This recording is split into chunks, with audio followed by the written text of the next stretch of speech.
आज बात करेंगे तहरीक इंसाफ का इस्लामाबाद में होने वाला जो एहतजाज है उसके पेश नज़र। इस्लामाबाद एक मरतबा फिर से कंटेनर सिटी बन चुका है और इसी हवाले से कुछ राब्ते भी हुए हैं, जिनमें अहम और लेटेस्ट जो राब्ता है वो हुआ है वज़ीर आला खैबर पख्तूनख्वा का मोहसिन नकवी साहब से।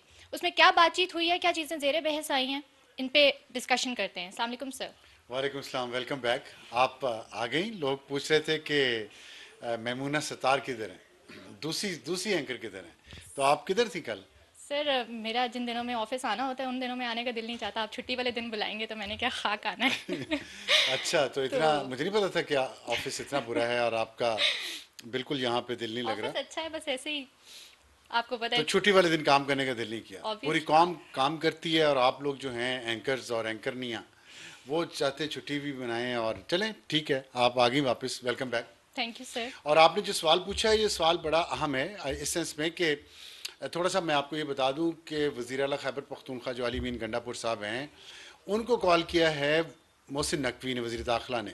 और वो कॉल की है इस पेशी के फ़ौरन बाद जो इस्लामाबाद हाई कोर्ट में आज हुई है। Chief justice Aamir Farooq case सुन रहे थे इस बात पे कि जो इस्लामाबाद के ट्रेडर्स हैं वो पिटीशन लेके गए हुए हैं कि जी इस्लामाबाद में हर वक्त यहाँ एहतजाज और धरना होता रहता है पीटीआई की तरफ से, हमारे कारोबार तबाह हो गए हैं, हमारी ज़िंदगियाँ ख़राब हो गई हैं। तो आप इस पे कुछ कहें हुकूमत को कि वो कंटेनरस्तान ना बनाए जो आप कह रही थी, और पीटीआई को भी कहें कि वो किसी एक जगह जाके वहाँ पे बैठें और वहाँ जो उन्होंने जलसा करना है करें। उस पर जो हेयरिंग हुई है ना, उसके उसमें चीफ जस्टिस साहब ने ये कहा कि आप बातचीत आपस में करके मामला तय करें। बैरिस्टर गौर भी वही थे अच्छा, ऐसे एक अदालत में। इंटरेस्टिंग बात है कि ये पिटिशन आज ही आई है और आज ही फिर इसके ऊपर हियरिंग भी हो जाहिर गई है है। नहीं आई, आज नहीं, बड़ी कल अर्जेंट। कल से आई हुई है। कल आज सुबह भी एक आई है ताजरों की तरफ वो से और वो ये आई कल गेस से यही आई हुई है। क्लब तो होगी। लेकिन अच्छी बात है कि सुनी गई है और उसमें लोग ये देख रहे हैं कि शायद एक फेस सेविंग देने की खान साहब को कोशिश हो रही है मुज़ाकरात के जरिए, क्योंकि अभी 2 दिन हैं। तो फेस सेविंग की एक कोशिश हो रही है कि पीटीआई को, इमरान खान को मिल जाए और ये जो इस्लामाबाद बंद करना पड़ रहा है ये ना बंद करना पड़े, क्योंकि 24 तारीख को ही बेलारूस का एक वफ्द आ रहा है पाकिस्तान और 25 को बेलारूस के सदर पाकिस्तान आ रहे हैं। तो काफ़ी एक्टिविटी है कैपिटल में। और यही बात मोहसिन नकवी ने जब आज अदालत में पेश हुए तो उन्होंने भी यही कहा कि जब भी कोई अहम दौरा होता है उसी दौरान ही ये धरना पीटीआई का आ जाता है। तो इसी पे चीफ जस्टिस ने कहा कि आप बैठ के बात कर लें। तो अब ये जो खैबर पख्तूनख्वा के उन चीफ मिनिस्टर से बात हुई ना, उसमें ये बात डेफिनेटली हुई होगी कि क्या करना है और आगे कैसे चलना है। लेकिन जो मीडिया को बताया गया वो ये है कि लॉ एंड ऑर्डर सिचुएशन पे बात की गई जो इंतहाई ख़तरनाक हो चुकी है खैबर पख्तूनख्वा में। आज 38 लोग सिविलियन सारे वो शहीद हो गए हैं कुरम एजेंसी में। दहशत गर्दों ने या खारजियों ने, जो भी आपने कहें, उन्होंने फायरिंग खोल दी चलती बसेस पे। बहुत लोग मारे गए हैं और कल भी 11-12 12। फौजी जाँ बहक हुए, शहीद हुए जानी खेल में। तो ये जो वहाँ एक जंग चल रही है उस दौरान खैबर पख्तूनख्वा की हुकूमत की जो सारी तवज्जो है और जो रियासत के रिसोर्स ज़राए हैं, जो गाड़ियाँ हैं, जो पेट्रोल है, जो पैसा है, वो इसी तरफ लगाया हुआ है जिस पे लोग सख्त एतराज़ कर रहे हैं। और वहाँ बुशरा बीबी मीटिंग्स करती हैं दरबार लगा के और वहाँ नारे लगते हैं अल जिहाद के। तो ये जो इतनी ज़्यादा सिचुएशन कहना चाहिए सीरियस है, कंसर्निंग है सबके लिए। और एपिक्स कमेटी की जो मीटिंग हुई है 2 दिन पहले इस्लामाबाद में, उसमें अली बिन गंडापुर खैबर पख्तूनख्वा के वज़ीर आला वो भी मौजूद थे और उनके साथ ये बात हुई है। उसके बाद ये 2 वाक़यात हो गए उस मीटिंग के। तो सोचिए सिचुएशन कितनी ख़तरनाक है। मुझे तो अफसोस हो रहा है कि इतनी कीमती जानें ज़ाया हो रही हैं और यहाँ पे सियासी मसाइल पे ही हमने एग्जैक्टली। इतनी तवज्जो इतनी हमारी सारी इतनी इन्हीं इतना चीज़ों पे। फसाद फैलाया हुआ है सियासी मामलात पे। मैं और यही ये कहना जो चाह रही हूँ। सियासी मामलात बातचीत के जरिए और सियासत के जरिए हल होने चाहिए, वो इस तरह हो रहे हैं। और लेकिन प्रॉब्लम यहाँ पे ज़्यादा ये है ना कि प्रायोरिटीज़ में किसी की भी ये सिचुएशन नहीं है, सिक्योरिटी सिचुएशन जो है। क्योंकि यहाँ से खैबर पख्तूनख्वा से एहतजाज का ऐलान होता है, वो इस्लामाबाद की तरफ आते हैं, फिर यहाँ से आप देखते हैं कि स्टेट उनको रोकने में अपनी सारी जो भी आपकी स्टेट मशीनरी है वो यूज़ हो जाती है। तो जो रियल इश्यूज़ हैं वो कहीं सप्रेस हो रहे हैं। बिल्कुल ऐसा ही है। लेकिन आप मुझे बताएं कि स्टेट को स्टेट के पास और क्या चारा है रोकने के अलावा, क्योंकि अगर आप डी चौक में आके बैठ जाएं तो पूरी रियासत का काम रुक जाए। कैपिटल सिटी है, पूरा कैपिटल सिटी दुनिया में कहीं भी कोई बंद नहीं करता, कोई मुजाहिरीन नहीं बंद करते जब तक कि बगावत ना हो, इंतशार ना हो, जैसे बांग्लादेश में हुआ। और वही सिचुएशन खान साहब पैदा करना चाह रहे हैं। और ख़ास तौर पर इसकी एक और वजह जो अभी तक मीडिया में डिस्कस नहीं हुई और वो होनी भी चाहिए कि इसी वक्त जो ये मुजाहरा हो रहा है ना, इस्लामाबाद को बंद किया जा रहा है, प्रेशर डाला जा रहा है।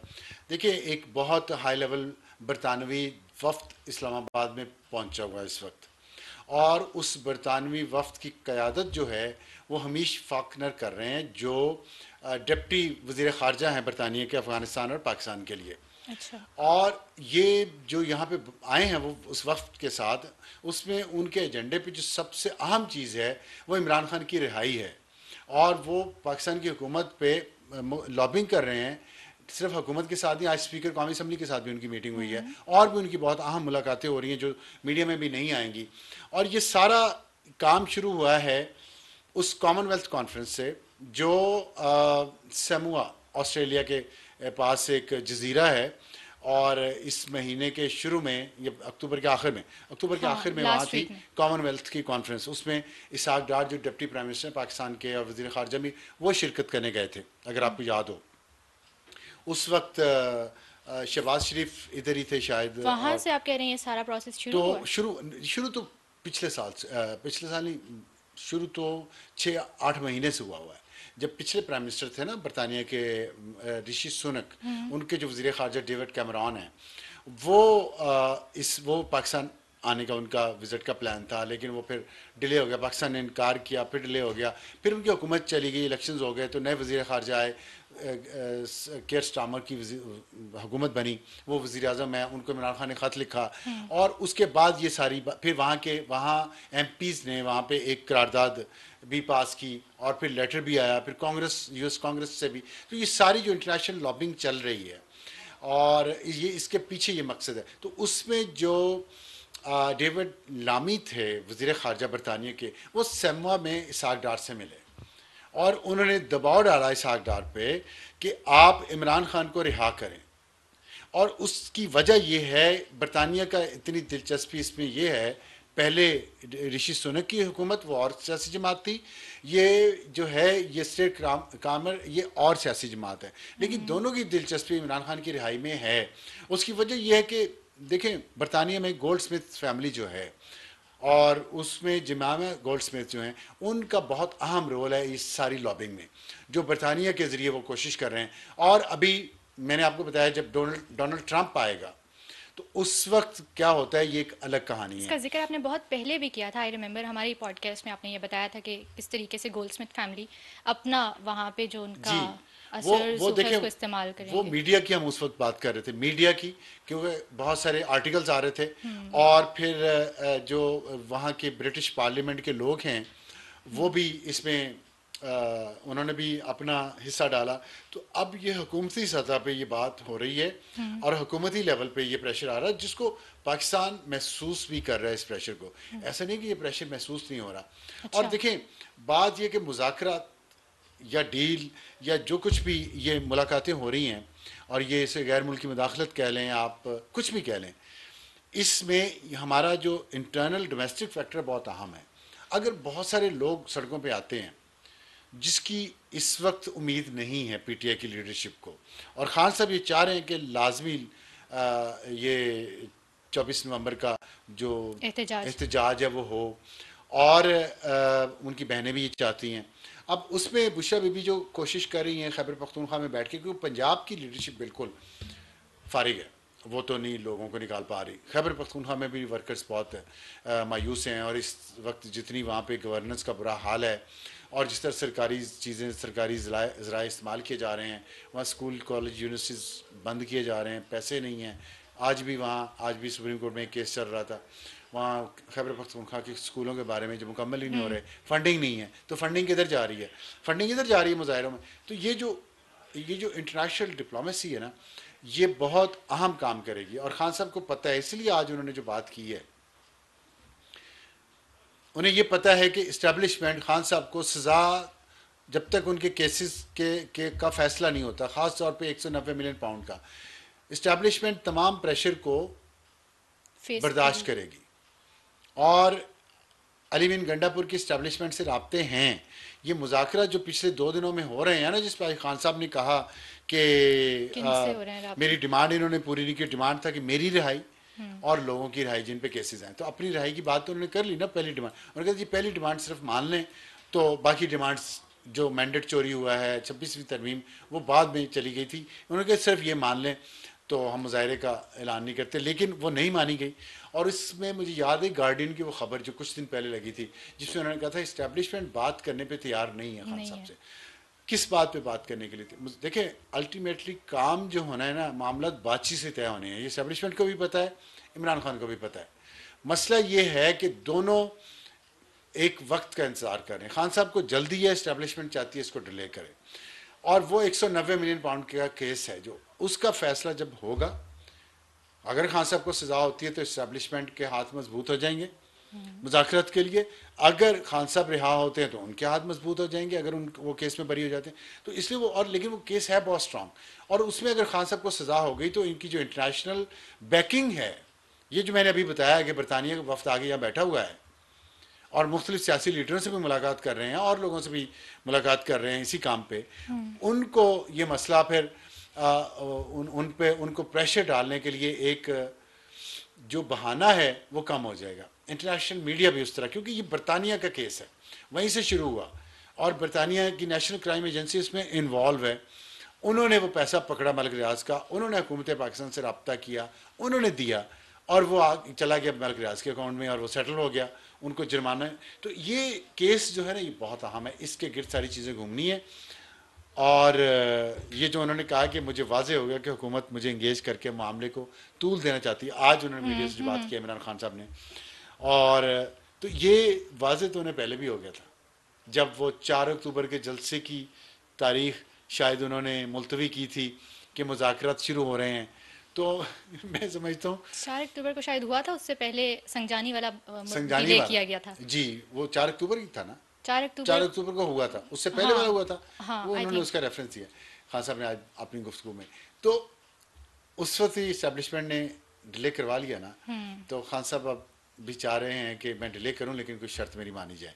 तो डिले तो खान साहब करना चाहते हैं। कोई शर्त खान वैसे साहब मानी जाने के चांसेस कितने हैं? किसके? शर्त कोई मानी जाने के, क्योंकि देखिए, इस टाइम पे बातें ये भी चल रही हैं कि हो सकता है कि रिहाई दे के तो खैबर पख्तूनख्वा मुंतकिल कर दिया जाए और फिर उसके बाद हाउस अरेस्ट और ये वो सारे मामला। मुझे चांसेस हैं मुझे इसके? नहीं चांसेस लग रहे, अच्छा। बिल्कुल नहीं लग रहे। वरना कल रिस्क इस्लामाबाद लेने हाई वाली कोर्ट के बात है। फैसले के बाद, किसके बाद? रिस्क लेने वाली बात है खान साहब को रिहा करना। जाहिर है वो अपना वादा को पूरा नहीं कर सके ना अभी तक, इसलिए उन पे एतबार करना, उनकी ज़मानत देना बहुत मुश्किल है। और यही बात बरतानिया को भी कही जा रही है और अमेरिका को भी कही जाएगी, क्योंकि इशू देखें, आप ये देखें कि बेनज़ीर भुट्टो जब वापस आई 2007 में, 2007 में आई हैं जी, तो उस वक्त भी बरतानिया का बहुत अहम रोल था डील करवाने में परवेज़ मुशर्रफ के साथ। और बेनज़ीर भुट्टो, जैक स्ट्रॉ उस वक्त फॉरेन मिनिस्टर थे बरतानिया के, लेकिन उसको भी 3 साल लगे थे उस डील को पहुँचते, और वो डील उस वक्त हुई जब परवेज़ मुशर्रफ बिल्कुल कमज़ोर हो चुके थे।